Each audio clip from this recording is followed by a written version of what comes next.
সোজা রাস্তায় চালান। এবার ইহদিনাস সিরাতাল মুস্তাকিমের ব্যাখ্যা বিশ্লেষণ আমাদের জানা দরকার। এই ব্যাখ্যা বিশ্লেষণ যদি আমি করতে যাই, আমরা সবাই ধরা হয়ে যাই। সহজে বুঝেন, আমি তো নামাজে পড়তে বলতেছি ইহদিনাস সিরাতাল মুস্তাকিম, আপনি আমাকে সোজা রাস্তায় চালান। এই মুস্তাকিমের ব্যাখ্যা, মুস্তাকিম কোন রাস্তাকে বলা হয়?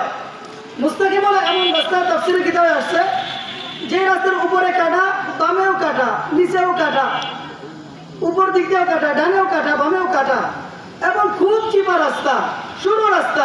এই রাস্তা দিয়ে যদি আপনি বাম দিকে হেলান, কাটার গোতা খাইবেন, ডান দিকে হেলেও কাটার গোতা খাইবেন, উপরের দিকে বেশি উঁচা হলেও কাটার গোতা খাইবেন, নিচ দিয়ে যদি সাবধানে না চলেন তবুও কাটার গোতা খাইবেন। এমন রাস্তা দিয়ে যেমন সাবধানে চলা দরকার, ইহদিনাস সিরাতাল মুস্তাকিমের ব্যাখ্যা বিশেষণ সহজে বুঝান। আপনি যখন দুনিয়াতে চলা শুরু করবেন, ডান দিকে দেখবেন আপনার বামপন্থী নেতা চলতেছে, তার অনুসরণ করা দরকার। বাম দিকে দেখবেন সুদের টাকা, এটা অনুসরণ করা দরকার। সামনে দেখবেন দুনিয়াবি অনেক মেয়ে, তাদের অনুসরণ করা দরকার, তাদের আমার প্রয়োজন। পিছন দিকে দেখবেন শত শত কোটি টাকা আমার পিছনে চাঁদাবাজি করা দরকার। এই সমস্ত বিষয় থেকে যখন আমি বাঁচতে পারবো, তখন ইহদিনাস সিরাতাল মুস্তাকিমের উপর চলা সহজ। তাহলে বুঝে গেল মুস্তাকিম রাস্তা সহজে বর্তমান জামানায় কিভাবে বুঝবো? যে একদিকে আছে আমার দুনিয়ার বিশাল বড় রাজনীতি দল, এই দলে থাকলে পরে মাস গেলে কিছু চাঁদা পাওয়া যায়। আর বাম দিকে আছে এই দলে থাকলে পরে অনেক সুন্দর সুন্দর মেয়ে পাওয়া যায়। সামনের দিকে আছে আমার শত শত কোটি টাকা, চাঁদাবাজি করে খাওয়া যাবে।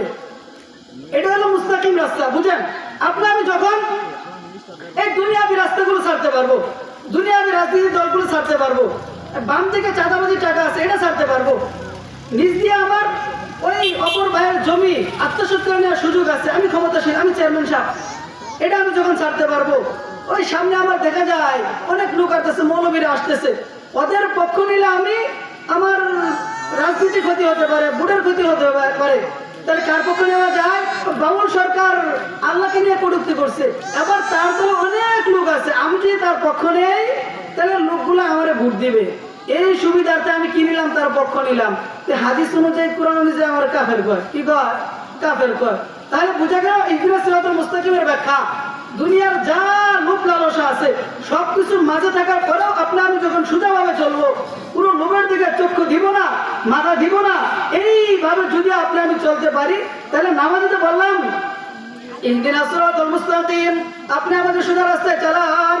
এই বলার সাথে সাথে আমি যদি আপনার দুনিয়াবি সমস্ত রাজনীতিগুলো বাদ দিয়ে চলি, দুনিয়াবি চাঁদাবাজি টাকাগুলো বাদ দিয়ে চলি, দুনিয়াবি নারীগুলো বাদ দিয়ে চলি, হারাম রাস্তা বাদ দিয়া হালাল রাস্তায়